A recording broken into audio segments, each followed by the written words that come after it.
Bonjour, comment ça va? Avec cette vidéo, je commence une nouvelle playlist. Le long de mes études, j'ai retrouvé des gens très intéressants. Cette personne, c'est un régal de l'entendre parler. Il étudie des sites très intéressants. Et aujourd'hui, j'ai choisi qu'il nous parle sur la découverte de l'Atlantide. Jacques, il va nous raconter qu'est-ce qu'il a trouvé au bon endroit et à la bonne époque. Je vous laisse l'entretien. Et n'oubliez pas d'écrire vos commentaires en bas. Et si on a plus de questions, je les mettrai toutes de côté et on fera un deuxième entretien. Bien sûr, s'il veut. Alors, Jacques, comment as-tu retrouvé l'Atlantide? Retrouver l'Atlantide, c'est un peu interpolé quand même. J'ai retrouvé une île devant le détroit de Gibraltar qui a été engloutie à la date et donc au lieu indiqué par Platon, qui correspondait exactement à ce que raconte le philosophe dans son texte.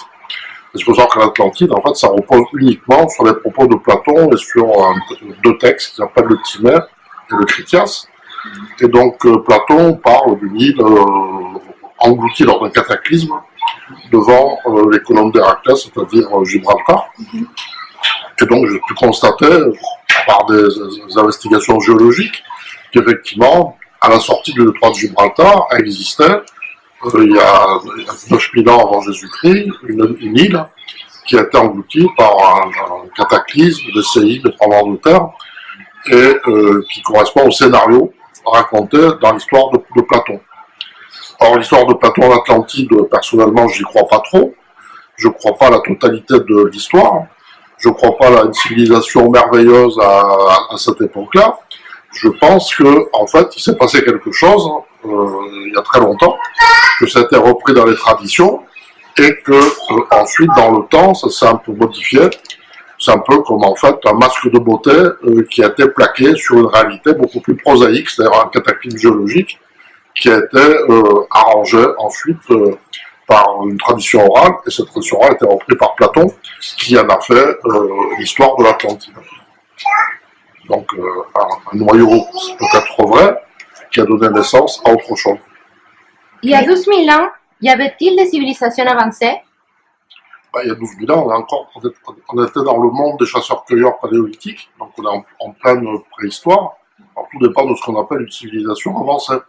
C'était des gens qui avaient certainement une civilisation à eux, une culture, mais pas ce que les gens appellent une civilisation avancée, c'est-à-dire pas de ville, pas de bâtiments, pas de choses comme ça. Pas les choses en tout cas qui sont décrites dans la deuxième partie du texte de Platon, où en fait tout ce qu'il raconte visiblement a été complètement inventé pour mettre en scène une utopie philosophique ce qui était en fait le but du philosophe. D'ailleurs, moi je vois un noyau de réalité géologique sur lequel on a plaqué une histoire de civilisation avancée, mais c'est pas à mon avis, c'est une erreur de croire que la civilisation avancée décrite dans l'Atlantide est une réalité, ça je ne crois pas non plus.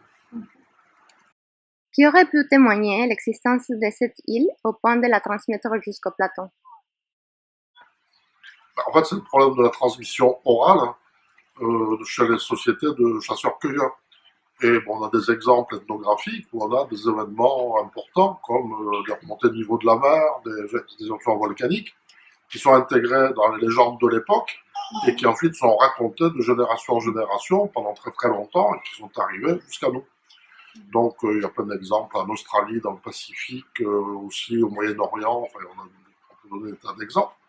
Et actuellement, il y a des collègues qui étudient les mythes, et avec des méthodes modernes de statistiques, en utilisant des logiciels, un peu comme le font les linguistes avec les langues, et qui semblent bien prouver que certains mythes ou contes actuels remontent à la préhistoire. Donc c'est peut-être quelque chose comme ça qui s'est passé. Connaît-on la cause de l'engloutissement de cette île? Oui, parce qu'il y a des études géologiques dans le détroit de Gibraltar, avec des carottages qui ont montré qu'à la date indiquée par Platon, donc 12 000 ans avant nous, il y a eu des séismes et des tsunamis très très importants, et que celui de 9 000 avant Jésus-Christ ou 12 000 avant nous a été 6 fois plus important que le tremblement de terre historique de Lisbonne, que l'on connaît très bien. Si on a des descriptions par des textes, c'est pas très vieux, donc on sait ce que ça a donné.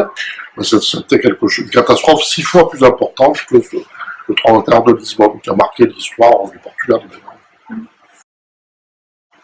À combien de mètres en profondeur est-elle?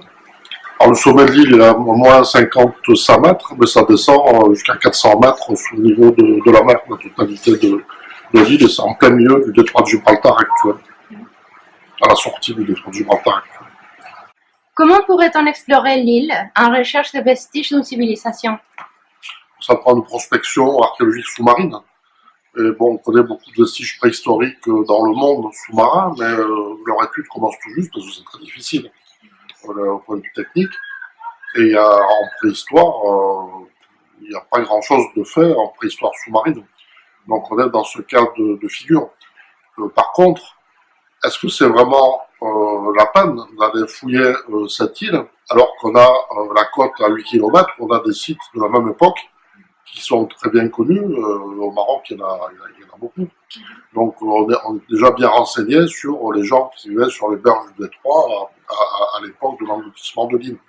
Et donc sur l'île, logiquement, c'était les mêmes. D'accord.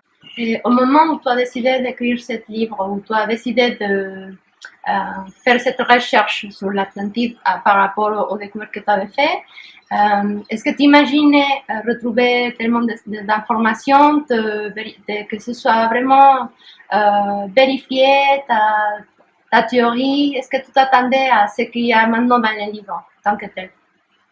Ben donc, je développais, disons qu'au départ, j'ai fait le constat de l'existence d'une île devant le détroit de Gibraltar, en route il y a 9000 ans, et j'ai fait le rapport avec l'histoire de Platon qui m'est revenu à l'esprit, sachant que depuis 2000 ans, tout le monde cherche une île à la sortie des colonnes d'Hercule, et que personne n'a proposé de candidat plausible. Donc je me dis, ben voilà, on va trouver l'Atlantide. Donc, et à partir de là, ben, en fait, je fais un peu des recherches en développant un peu la géologie, mais ça m'a conduit aussi à m'intéresser au texte grec, déjà, aussi, bien sûr, aux histoires racontées par Platon. Ça m'a conduit à m'intéresser à l'ethnologie, puisque c'est le problème de la tradition orale qui s'oppose. Comment une histoire très ancienne peut se transmettre au fil des générations pendant des durées finalement assez considérables. Donc, merci Jacques. Mais bon, c'est quand même dommage que l'Atlantide n'était pas sur la mer, habitée par des petites sirènes.